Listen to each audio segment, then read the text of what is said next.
This is Red Moon Role-Playing. City of Light is a collaborative storytelling game about a group of covert agents on a dangerous mission in occupied Paris during the Second World War. It combines kind of two genres in a way. There's a bit of hard-boiled detective mystery and, of course, the whole secret agents and espionage thing going on as well, and those two elements interweave. So it's a game that is designed to basically to do that one particular story. It's almost it's as much a scenario as it is a game, but it's confusing to refer to it as other things, so I call it a game. And you guys have already made your player characters, and they are all agents of the SOE, the Special Operations Executive, which is the kind of clandestine, secret, behind enemy lines, sabotage and spying apparatus of the Allied side during World War II. And so I think I would like to begin on the plain. There's the rumble of engines high up in the night sky, and it's summertime, but when you're this high up it's freezing cold, and two of you are on board that aeroplane flying across the channel from England over northern France. Terence and Genevieve. You're being flown to make a parachute drop under the cover of darkness into rendezvous with an Agent Gilbert, or Agent Gilbert, depending on which side of the channel you're pronouncing it on. But you have what feels like an agonizingly long wait, and you can't really talk on the plane. It's just too noisy. The thundering of the engines as they crank onward and onward. But you can make out each other's faces from the moonlight occasionally above the clouds and the glow of instruments. I'd like to go first to talk to Craig. Why don't you tell us about Terence? And maybe, I don't think we can go, or we don't want to go too much into depth right now, but what's the impression, as Genevieve looks across the plane at you, waiting to jump out of it on a parachute? What's the look on your face? What's your appearance like? And what has she learnt about you in the time you've spent during training with the SOE in the arts of espionage and sabotage? Well, I am a stockish man, blonde-haired. I do wear glasses, however. Cleanly shaven, quite straight-laced. I believe she would know that my specialty is that I am a doctor. Yes, I have had the basic training. I can shoot, I can decode. But really, at the end of the day, I'm a doctor. I've been a doctor before the war, and I've continued to be a doctor through the war. I'm not exactly looking forward to the mission. I'd rather not be here at all, but it needs to be done. It's the kind of person I am. We need to do everything in our power to, stop this war sooner rather than later. Everything else has to wait. Just so. And Genevieve, how about you? Of course, the situation's a little different for you, isn't it? Because where Terence is on an expedition to France, although, of course, presumably he's been there a few times before the war, you're returning home, having escaped and joined up with the SOE. An unusual homecoming, but yeah, what might Terence know of you, and what does he see when he looks across the plane? When Terence looks across, he sees someone else who's also in their kind of 30s-ish. She has dark brown hair that's tied up in a bob right now. It's very, very school mom, which really fits with the fact that in peacetime she is a school teacher of all ages and fairly okay at languages, very gifted in French and German. She's the kind of person that knows the origins of words and how they have changed. But you would have also have learned that that she has a drive that isn't just it's for duty or for honor. She is trying to liberate her home for her young child, a little girl named Amelie, who is based somewhere in the countryside in France with grandparents. She will pretty much do whatever she has to get back to a good life for her and her family. Well, everything is on the line. let's cut then from the darkness and the thundering drone of the plane to, I think, a much more, hopefully, convivial and brightly lit scene. And that is the... is it a restaurant, a brasserie, a bistro? I'm never sure how to classify these things. But we know that the person who runs it and maybe owns it is Benoit. What's the scene like in your restaurant, Benoit? Yes, well, if it's nighttime, it is certainly very busy at my restaurant, bar, well, whatever you want to call it, really. It's the most important thing is that it's a very popular place. It was before the war, and it certainly is now. It is the place where the movers and shakers of Paris come to, well, to have fun, to talk, to spy on each other, and, it is my establishment, actually.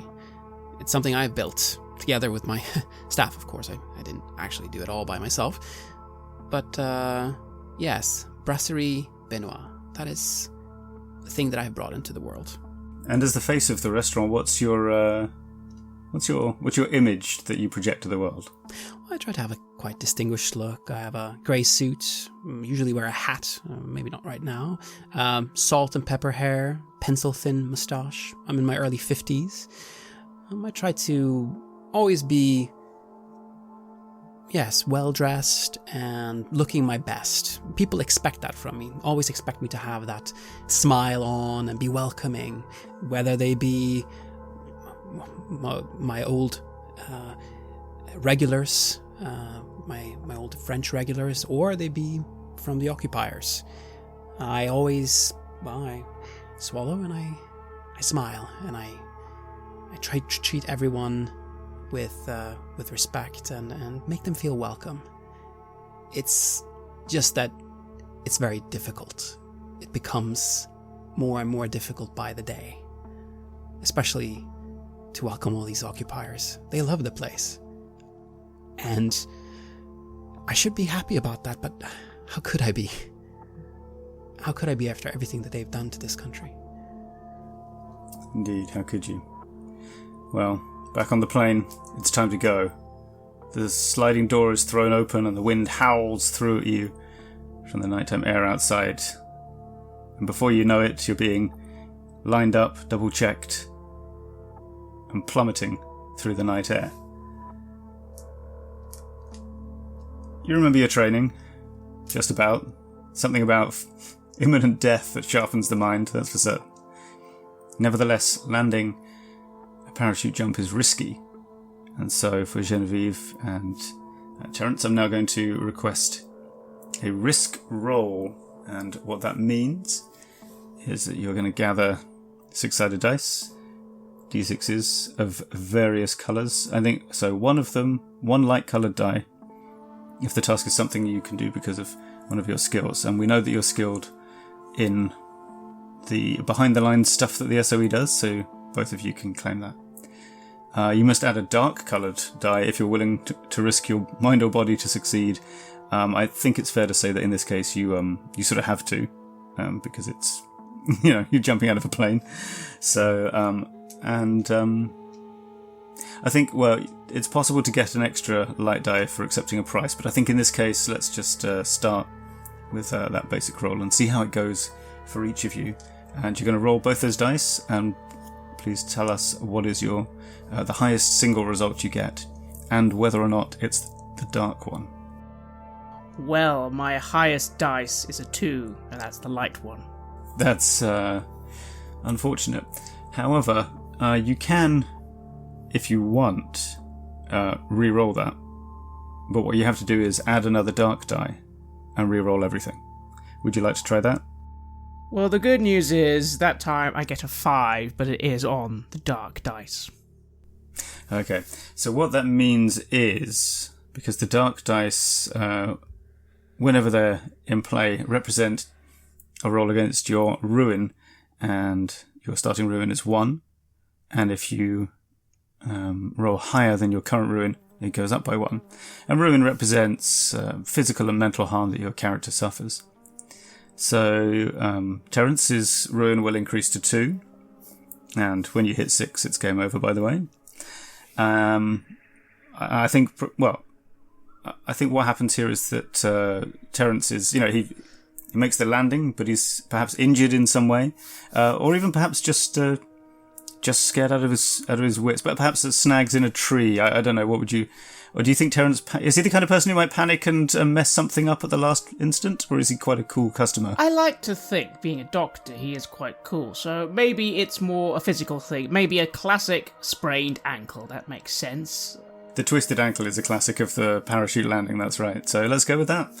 And your ruin sadly increases to 2. Although it's always good to get your first ruin increase out of the way quickly, I think. That's really good to know because my dark dice was a 6. Incredible. Well, the good news is that... what was the light die, though? 1. So that is the higher one. So your ruin also goes up. But you succeed tremendously. I suppose it's easy to land on something that you're not meant to land on, right? So perhaps you find yourself in amongst the farm machinery that was left out. I land on top of perfectly placed. The only thing in the middle of this field is a tractor, and that's what I land on. Exactly, and then you kind of smash your hands up on it, and it's bruises. It won't kill you, but later on, it might. Still, here you are. You're in a field somewhere within a reasonable amount of travel of Paris. It's pitch black. I would probably have been paying attention to where Terence was going. That's right. You should be able to find each other in the dark.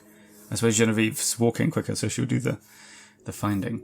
Yeah, I think we'd find him fairly quickly and then start burying our parachutes so that they don't get found. Very good. And indeed, you see a very quick flash from a light over by a hedgerow, and a man approaches you. You recognise him from the photos you were shown in London. This is Agent Gilbert, and he has you head over towards the edge of the field once you've disposed of your shoots. And there is a canvas-covered lorry, like a delivery truck, parked at the gate. However, you see other lights occasionally turn on and then turn off to try, as though someone is sneaking towards you, or at least trying to be relatively unobtrusive. And Agent Gilbert says, he says, that's a German patrol. We need to get out of here. He hops into the truck and tries to start the engine. It turns over a few times. What do you do, Terence? To start with, I wince a little, having not landed very well. But it's only a sprain. It will go away. Just need some rest. And I hope that will be the last parachute jump for a while. Hopefully. I'll look to Genevieve and just check that she's fine. And then I will quickly just get into the car. There's no time to waste. All right. So, is the car just not starting? Yeah, well, it's these 1940s trucks are a little temperamental. You could maybe help with the starting handle or something. Yeah, I think I do that. And if cranking the start handle isn't helping, I'll apply the percussive method and give it a good kicking to see if we can get it going again. That's always a classic. But yeah, a couple of good turns with the handle, and it, doesn't quite roar into life, putters into life, and you can all clamber aboard. And that's good enough. You hear a few shouts behind you. It seems clear that the soldiers know that something's up here, but they haven't been able to catch up to you, and they haven't, nor have they seen your faces, which is good. Agent Gilbert drives you for some considerable time through the dark roads. At the edge of Paris itself, he shows you a false identity document, and he delivers you to the safe house, where you are met by your contact, Agent Denise. And this, I think, would be a good time to flashback to your actual briefing in London before you left. The briefing takes place in London at Orchard Court, which is a fashionable Portman Square apartment building. Most of the residents have moved out since the Blitz, and their rooms have been requisitioned by the War Office. And so the two of you, plus Flight Lieutenant Andre Simon, who is giving you your briefing, on a pleasant day with the birds singing outside in the square. It's like this, he says. One of our agents has gone missing. Agent Justine. Her real name is Chantal Lenoir, and she's not made radio contact for 6 weeks. Her last transmission indicated that she had obtained German documents crucial to their war effort. Your mission is to drop into Paris, rendezvous with an agent we have there by the name of Benoit Beaufort. And when you've located Agent Justine, bring those documents back to England. We've made cautious contact with her husband, a prominent industrialist, David Lenoir, who is understandably keen that she be found, for his own reasons. Your first step will be to meet Monsieur Lenoir and find out what he knows. He is aware his wife has resistance contacts, but he does not know she is an actual agent, and he does not need to know. As a major figure in Paris society, he has close contacts with the Nazi occupiers, and as such you are not to reveal that his wife is anything other than a tangential element of your investigation. You will be met at your landing site by Agent Gilbert, who will provide transport to Paris, and in the safe house you'll be under the watch of Agent Denise. She's second in command of the Prosper network in that area. She will be your contact point. You are to make no other contact with our undercover networks. I nod, and after a few moments say, "So who will Mr. Lenoir think we are again? What cover story are we giving him, that we're members of the French resistance?" That would be wise. I think you will be discreet enough that you can be vague about your exact affiliation, and simply see what he has to offer you. Try not to make him any rash promises, of course. But we must get those documents. Agent Justine described them as priceless. We're not sure, but we suspect they're connected to something else that one of our moles informed us about. The head of the Parisian SS is overseeing a project called Operation Iscalon, which has attracted a lot of attention between Paris and Berlin. They're saying things like Germany could win the war within the year if the project is successful. Joseph Kiefer is this man's name. He, I believe, is a regular at Beaufort's restaurant, so that might be a place to find out more. Interesting. And again, we believe Justine, Agent Justine, when she last reported in, this is what she was looking into, this operation, which is located somewhere in Paris, or we assume so. We assume so. We can't guarantee that the two things are the same, but it seems likely. What else could be so important? Whatever those documents are, we want to get them back, whatever it is Justine acquired. We'll send a Lysander plane to collect one of you with the documents at a landing place selected by Agent Gilbert. Since it can carry only one passenger, you will have to choose amongst you whom will bring them back. Agent Justine, one of you two. Perhaps even Beaufort if he's feeling the need. The others will report back to Agent Denise for assignment in the Northern France network. Genevieve, how do you react to this assignment when it's described to you? She is pretty much listening and studying what they're saying. Like, okay, this could be a plan. Yep, this could work. This could be an issue. Yep. Oh, someone missing. Oh, great. Do you have any information whatsoever on Iscalon? Like, what it is at all that we might be looking for? Sadly, no. They've been tight-lipped about it. Understandably so. The fact that it's located in Paris rather than Germany is suggestive that it is either dangerous or requires the participation of particular people. If we could identify whom they might be, that would be very interesting indeed. I assume that you are more interested in the information about Iscalon than you are retrieving your missing agent. On the contrary, if Agent Justine has discovered a second project, then that would be of great interest to us indeed. And Justine herself is, as all of you agents are, a very valuable person.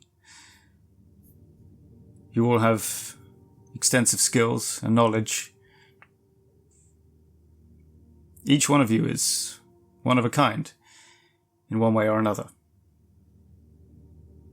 Above all, we would very much like to get Justine back and debrief her, and find out exactly what it is that she learnt. I guess that answers that question on who is getting on the plane if we find her. Does seem to. Well, seems straightforward enough for now. On paper, yes. And I smile a little as I watch Genevieve. She seems to be the kind of woman who asks good questions. I like that. She's not looking at you at all. She's still studying this guy who's trying to tell her what to do. Well, it's good that one of you is bonding. So yes, let's have you at the safe house. You get dropped off at the end of the street. Gilbert mentions a signal you should look for in the window of the parish church on the corner if the safe house has been compromised. And you make your way down to the house number that you're given. And inside, once you've given him knocked on the door and been checked out, the door is opened by Agent Denise. She is the second in command of this Paris-based spy network, and younger than you perhaps expected, just 24 years old. She has dark hair, which is curled and short in the style of the time. She hurries you in and looks around to make sure no one's seen you come in. The safe house itself is actually two houses either side of a funeral parlour, with the attics knocked together and with secret compartments inside it. And that's where you're assigned to stay. There are two simple beds up there in the attic under a skylight. Very much the starving artist's garret of Belle Epoque Paris. But you, unfortunately, are not allowed to even open the skylight and must be careful when you come and go. She welcomes you, feeds you, gives you something to drink. And she says, I'm afraid I don't know anything about your mission, and you shouldn't tell me anything about it. What I can tell you is don't attract attention. And if you should need any equipment or supplies, that I may be able to arrange for you, as long as you promise not to tell me what you need it for. And that, she leaves you to it. She suggests that you stay there for the night and go out and make contact with whoever you need to, or do whatever you need to do the next day, because moving around at night is a little suspicious. Before she leaves, I'm going to ask her, are you at all authorized to answer any questions for us? Just basic fact-finding questions. Perhaps. What questions do you have? If we were looking for, let's say, a very cozy hangout of some of the occupiers of our town, where would they potentially be hanging out in their off hours? Well, in their off hours, you can find them up and down the Rue Saint-Honoré. But of course, if it's the bigwigs you're looking for, they've made themselves very comfortable at the Ritz. Perfect. As they speak, I'll look over what we've actually been given. What sort of equipment have we been allowed to bring with us in the first place? Particularly, I want to look over the documents that are our identities. Nice to know who you're supposed to be pretending to be. When you open up the passport and go, good grief, what does it say? Yes, it shows that I am Monsieur Anton de Bois, born in Normandy, and I am a trainee doctor, still learning. This is not true, of course, but it does make me slightly less susceptible to scrutiny if I'm just a trainee doctor. Yeah, it's a good idea for Terence in particular to not be a Parisian, because one thing that I think Terence will be acutely aware of is that although your French is fluent, and you could perhaps pose as French to someone who is not French themselves, to any native speaker, it will be pretty obvious or very risky for you to pose as an actual French person. But if you're saying, I'm from a region that's reasonably different from this one. That might help a little bit because that'll throw people off just long enough. Maybe. But anyway, let's end there with you guys getting some much needed rest. You do, of course, sorry to come back to your question, you do have your standard SOE agent's kit, which you'll find in the agent's handbook. But just to go through it, there's you've had to leave behind the parachute, the helmet and goggles and jumpsuit, of course. But you'll still have your knife, civilian clothing, a money belt, first aid kit, suicide pill, try not to use that all at once, a silenced automatic pistol, your ID and ration cards, and a cigarette case or other sort of similar thing which is intended to be used as a bribe if you need to. And also to contain your cigarettes, obviously. So, while you guys are going, we'll fade to black on the two of you going through your packages and inspecting what you've got. And wake you up bright and early the next morning with the sun blazing down through the skylight on you, and you realise that you are, and there's no nice way to put this, just sweating buckets. So in the summer of 1943, Paris was undergoing a heat wave, and you are sweltering in that upstairs room. It's horrible, but eventually, you can get up and try and wash and have something to eat and try and feel more comfortable. But then you're sort of left to your own devices. The question perhaps is, do you go and make contact with this Beaufort guy first? Or do you go and see David Lenoir, the missing agent's husband, before that? I'll do my best to stretch out that sprained ankle. That's feeling a lot better now. It's had some rest. And I'll say to Genevieve, well, probably best we get our whole team together before we actually do anything. How about we go for some breakfast and stop by at the local, I believe it's a brasserie, they said? Close, very close on the pronunciation. I agree. I feel that Mr. Beaufort is probably going to have a better idea on how things actually lay in Paris right now. Sounds good to me, and yes, let's see if you can do most of the talking. Don't want to give myself away. Wise. Seraphine, but you can probably call me Sarah because you're supposed to be my brother. Seraphine, a pleasure. And I smile. She looks at him, she says, in the world's most broken English, thank you, little big brother. She fucks it immensely. She's trying English, but she's really bad at it. To that, I give a wink and say, yes, exactly, and then I will switch to French. Benoit, there's something at the door. They say they want to have breakfast. But we're not open yet, Benoit. What do we do? It's one of the staff. It's all right. I'll handle this personally. You go ahead with the preparations. You might want to whip up some croque monsieurs and maybe some coffee, just so we can serve it to our guests. But we'll close after that. It's just these two for today. And I will go and open up the door to greet my fellow agents. Yes, you'll have the correct signs and countersigns to reassure one another, and you can proceed directly to... Well, I'll presume that the other two will essentially give you the same briefing that they received, or that you've received it yourself in some other way. Yes, I'll receive this over a cup of coffee then, and some croque monsieurs. If you're still hungry at all, it's a very popular restaurant, and the staff are quite good at what they do. So if you still have some room in your stomachs, you will find that the food is excellent. I will happily partake of that food. I'm hungry, and I am, as I say, quite a stocky individual. I'll also give you a firm handshake as we get a moment to ourselves after all the hand signals, and just say, well, pleasure to meet you, sir. Or monsieur, rather. You as well. I hope the trip over here wasn't too hard. I'll look to Genevieve as well. Genevieve just inclines her head and says, I'm very much looking forward to decent coffee. The British do not do coffee. Tell me about it. I guess we should probably get down to this as quickly as we can. Yes, there's no time like the present. Would you like to begin by meeting with this Monsieur Lenoir, or I think the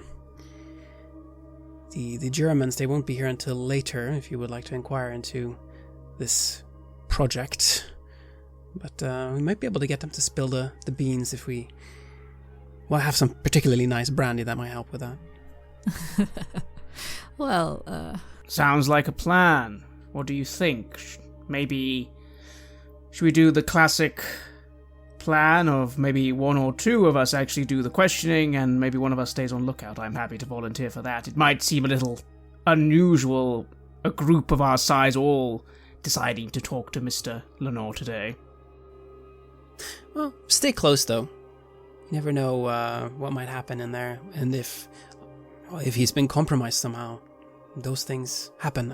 As I understand, I've read quite a lot of spy novels. This is my first real mission, I say, laughing nervously.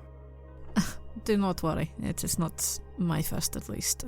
You will be okay. You have a very good cover. The best covers are the reality. Yes. I agree. I think the plan is right. Let us go speak with Mr. Lenoir, and we should probably suss out whether he is on our side, whether he is truly missing his wife, or whether or not he is defected to the other side. But I agree, brother, that you should probably not do a lot of the talking, since we don't want to immediately give away that we are resistance. The Lenoirs have an opulent home in Billancourt, but on a weekday, you were able to track down Monsieur Lenoir at his office in the Lenoir building on Rue Cambon. And it's pretty nice. It's clearly the product of a successful company. And I think both, perhaps all of you, but certainly Genevieve and Benoit will know that Lenoir engineering is quite a big deal and supplies motor parts to customers such as Bugatti, Renault, and latterly the Luftwaffe. He is on good terms with high-ranking Germans, which is how his factory has continued to operate. But the first person you meet at the Lenoir's office is the secretary, who is in classic style, clack-clacking away on a typewriter outside the door at a desk arranged perpendicularly to it. Her nameplate, a little nameplate on the desk, says Mademoiselle Fourcade, and she greets you with a sort of wry patience, I think. She's, I don't know, shorty? Yeah, I don't know. Yeah, a little short, about 5'4" maybe. In her early 30s, she has curly red hair. And she asks you to sit and wait for a while in the Art Deco reception area. And then, before long, you are escorted in to see Monsieur Lenoir himself. Before we enter, do I actually know Mr. Lenoir? Has he... I mean, do we travel in similar circles? Has he been by the brasserie, perhaps? Or is this the first time that I meet the man? I would not be surprised if he has been to your place. Certainly you would move in similar circles. Whether he would recognise you, I'm not so sure. And indeed, whether you want him to immediately know that it's you. You might well have met him before, and perhaps you're just here to accompany a friend, who can say. Yes. Is that how you'd like to approach the meeting? The sort of, we've met before intro?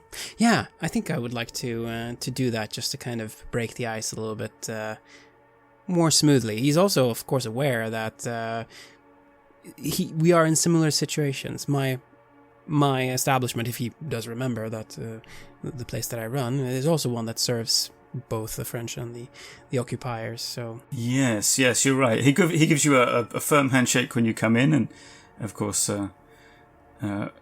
delicately presses his lips to your hand, Genevieve. And yes, to you, Benoit, he gives you that sort of look and says, "Yeah, I had not expected you to be coming today. Is this to do with my wife?"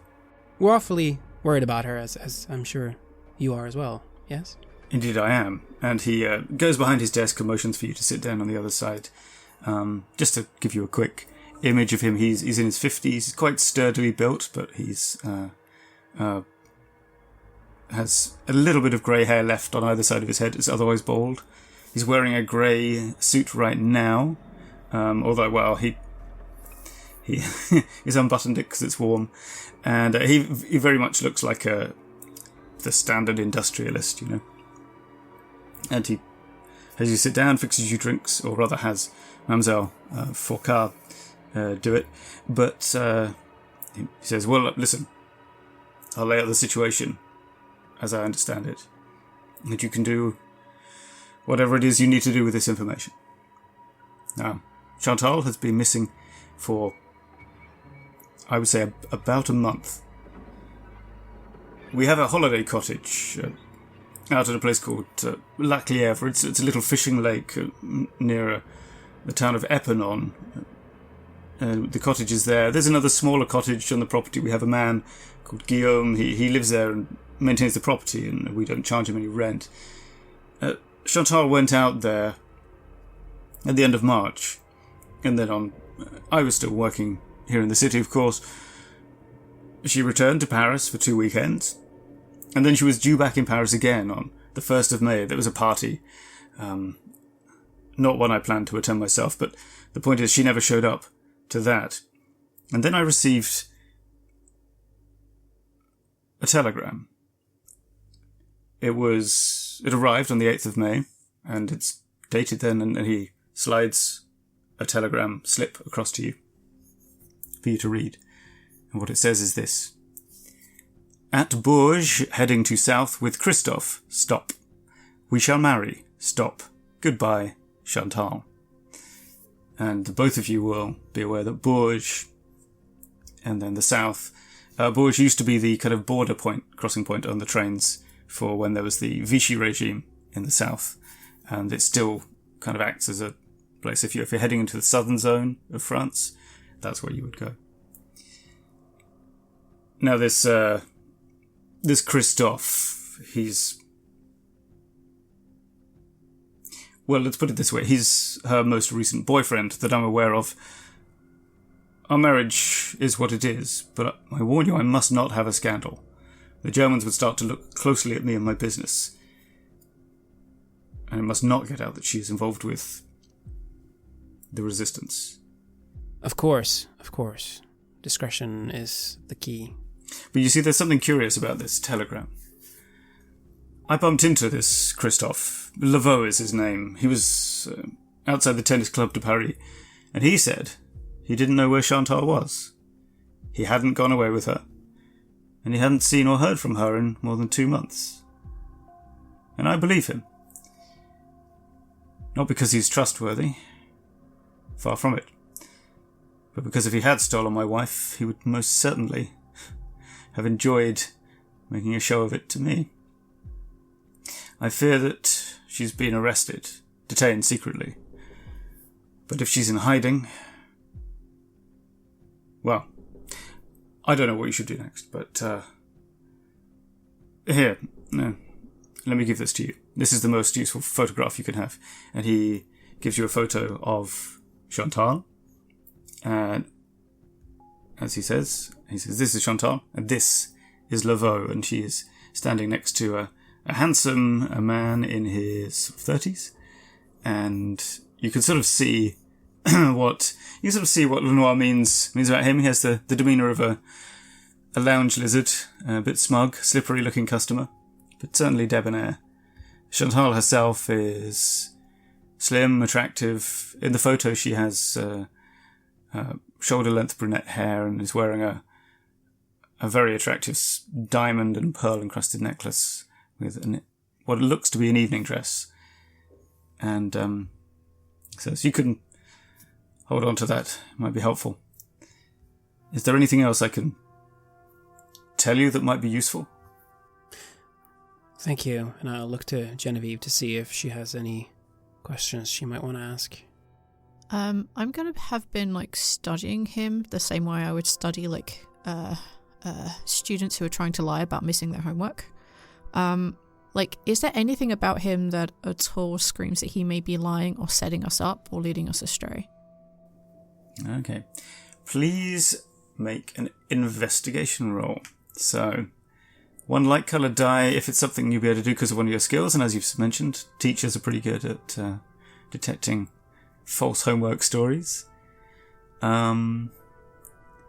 You can add a dark die if you're willing to risk your mind or body to succeed. That seems a little much at this time. Either me or any other player can also offer a price which will give you another light die if you want. And typically that'll be something like you might use or lose an item that's important or have to give it up. Or perhaps you might attract unwanted attention, that kind of thing. See, I feel like I think I trust him. I think he's probably being legit and is giving us like everything he can because of the situation he's in. But I think she's going to be a little bit paranoid about all this crap. So I think I'm happy just to roll like the one light dice so nobody has to lose anything. That's perfect. Okay, go for it. 5. You discover everything a competent investigator would, plus something more. So, okay, that's actually pretty good. Well, first of all, he's telling you the truth about that. He also tells you Chantal has her own money. She didn't, obviously he's wealthy, but she is also wealthy. And so she could be carrying any amount of cash, and that means that she could she doesn't, need to... She could disappear without anyone being able to trace the money. Yeah. Yeah. Okay. He strongly suspects that Laveau is a collaborator, because he, as he says, I think he lives too well for someone who doesn't work. And he also has been seen out drinking with the Nazi officers occasionally at the Ritz and so on. And if anything, if he's not telling you anything, it's perhaps more because he has so many ideas swimming around his head that he doesn't know which ones are the relevant things to tell you. He does offer to give you a letter, so that if you want to go over to the cottage, you can show it to the groundskeeper, this guy Guillaume, give you a note saying that it's okay for you to go in the house. We'd definitely ask where that is and get directions to it, just in case we decide that that's a lead we want to follow up on. Well, would it be helpful for you to look around her room or something like that? I don't know. That's what they do in the detective novels. This is not quite a detective novel, but that would be there can be no harm if you're okay with us doing that. Yes, that would be very helpful, thank you. Unless you have any other questions, I think you can go and find Terence, who I imagine is smoking a cigarette while leaning against the car or something of that manner. Although I say that, there's not so many cars on the streets of Paris at the moment on account of rationing. It's a pretty big deal. Well, military vehicles. And that's the thing, actually, I think, Terence, you'll notice while you're standing waiting, is the... Paris looks pretty much the same as it did last time you were here. Unlike a lot of places around Europe, it was declared an open city as soon as it became apparent that the defence of France wasn't really working out. So when the Germans marched in, they didn't fight their way in, and therefore there are no bombed out houses like in London, there are no bullet holes in the walls like in so many other places. But of course, it is different. The German media puts out photographs of the locals enjoying hanging around with German soldiers and going to shops and restaurants like everything's normal, but you just have to look at the expression on people's faces around here to see that it's not normal. What's something you notice that is tellingly different from what you remember? I like to think it's the newspaper. I would have liked to have tried to bought one after all and pretend to be just someone reading a newspaper by a bench, but I think, as you've said, I imagine the newspaper will be very telling, because I imagine it will be absolutely full of propaganda, at least at this moment in time. Yeah, it is. It's all about, even if only some of the stories are war-related, lots of the others are all about the way that cultural exhibitions are being put on to explain how great German culture is, and rather more darkly, there is an advertisement for an exhibition at a museum explaining the dangers of the Jewish people and how they undermine countries where they are. And this seems to be something that's being pushed a lot. You've seen posters for it as you travel around town. Well, I say around town. You're not on a tour, but as you pass through the streets, I should say. It's not good. But as I look at the city itself, I consider that a small mercy. This is Paris, after all. At least it's not as bad as London. And it's not as bad as when I was last here. After all, when I was actually last in France, it was at Dieppe, which didn't go very well. Didn't go very well at all. No. Still. You see your... Well, I was about to say compatriots. They're not, are they? Your comrades emerge from the office building. Where to next? I look up from the newspaper and I just say, "So, what's the plan? What did we get?" I'll relay the information that we received from Monsieur Lenoir, just so you have it all, and then I'll look to Genevieve. I feel like we could probably talk a little more comfortably when we are examining her room. Yes. Very smart getting the newspaper. A lot of hidden messages are in there. I laugh a little and I say, "Yes, although in this case, most of those messages are blatantly false," as I show her the heavy propaganda newspaper. Actually, you probably can get a car, because Benoit, you're pretty fancy, aren't you? You can... I do have money and I do have connections, so yes, I have been able to continue driving. It is one of the perks of being, well, not quite best friends, but almost with the occupiers. They make sure that I have what I need, and I make sure that they have what they need. And that is slowly killing me. Unfortunately. Well, here's your chance. Here's a very big chance to make up for it. It is somewhat risky. Nevertheless, travelling anywhere, up to Bilancourt in this case, to go to the Lenoir's house. So whoever's driving, please give me a risk roll. There we go. That is a 3, unfortunately. That is not ideal. Is there any way I can... Well, this is the thing. So, initially what would happen is your character fails and things get worse, as they say, which is you would run into a checkpoint and your presence will be noted, and I will give you the condition that your suspicion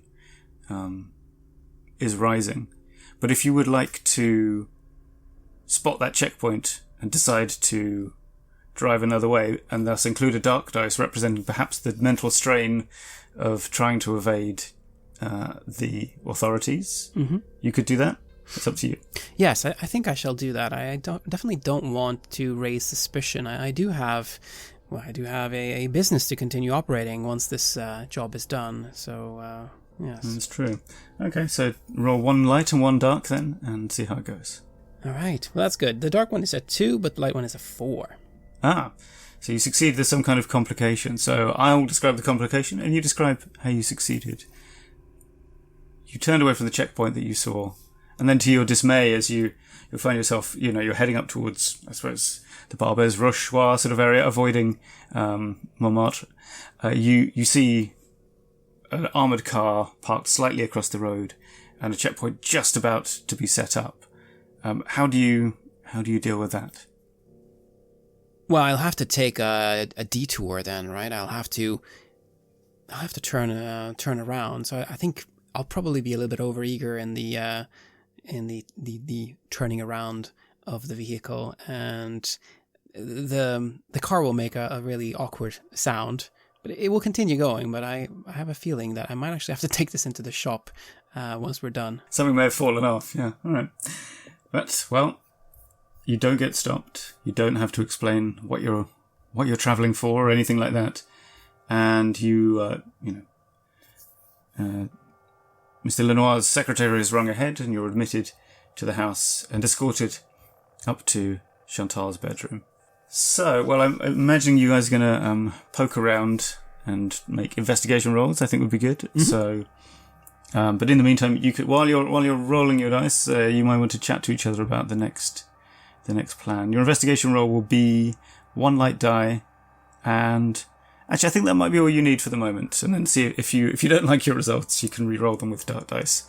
Yeah, see how you go. I actually want to investigate the telegram that was sent to us. Okay. We have.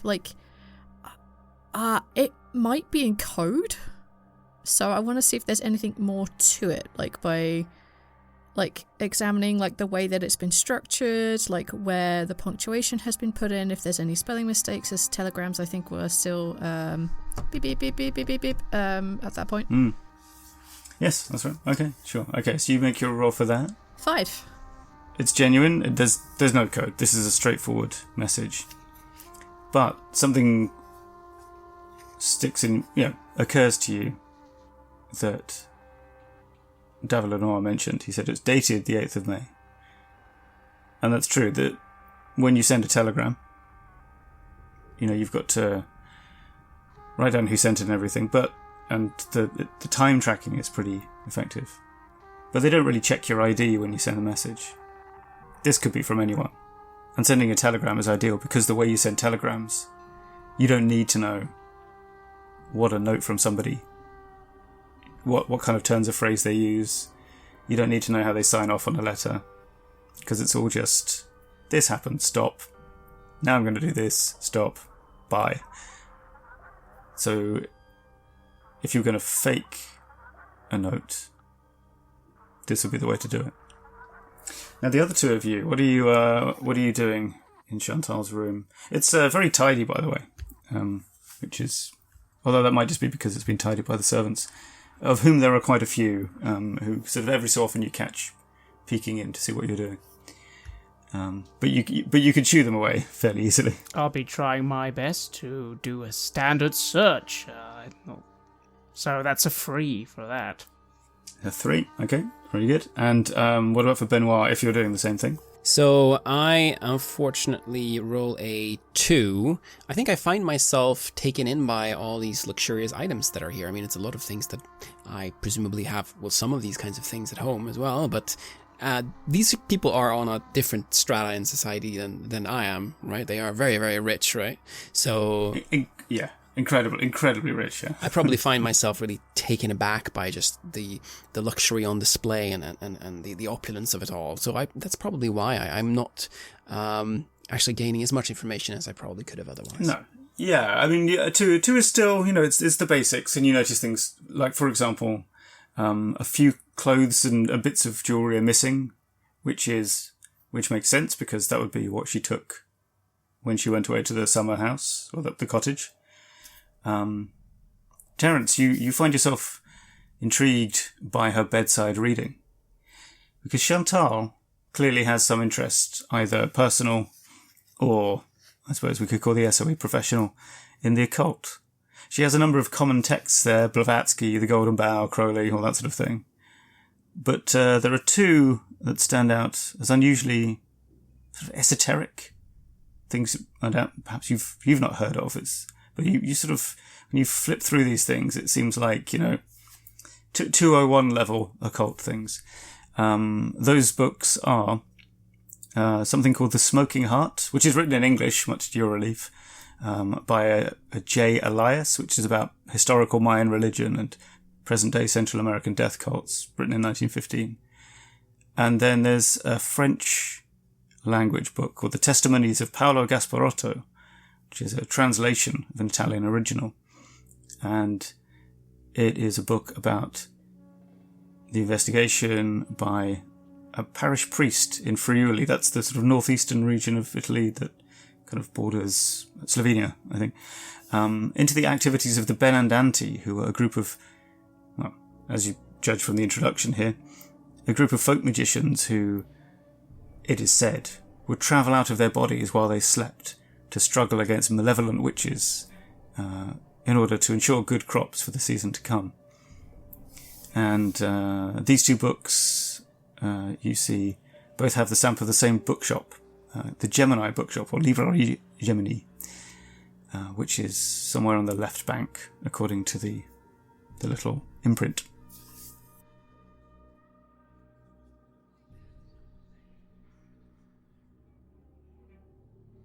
You have listened to an episode of Red Moon Roleplaying, where we play Porcupine Publishing's City of Light. Joining us as our game master is the game's creator, Tom McGrenery, and we were also joined by Volonda from Blighthouse Studio. You can hear more of her on their Call of Cthulhu actual play, The Sprouting, and the D&D actual play, The Lucky Die. The music was made by Phonotech and was used with permission from their label, Cryochamber. Check out their website at cryochamber.bandcamp.com or their YouTube channel for some moody dark ambient for your gaming table. We would like to give massive thanks to our champions of the Red Moon, Martin Heuschober, Simon Cooper, David, Julia, Camilla, Bob Lange, Cameron, Graham Barey, Doug Thomson, and Lily for their generous support. And you'd of course also like to thank all of our other patrons. Without your support, the show would not be possible. If you want to support our work, please check us out on Patreon. You can get access to our Warhammer Fantasy Roleplay bonus campaign Rough Nights and Hard Days, as well as bonus campaigns for Cult Divinity Lost and Call of Cthulhu there. On top of that, we also offer early and raw access to all of our recordings. You can also hear your name read on the show as a champion of the Red Moon, as well as play Cult with us. Most importantly, that support is what keeps the show going, so do check us out there.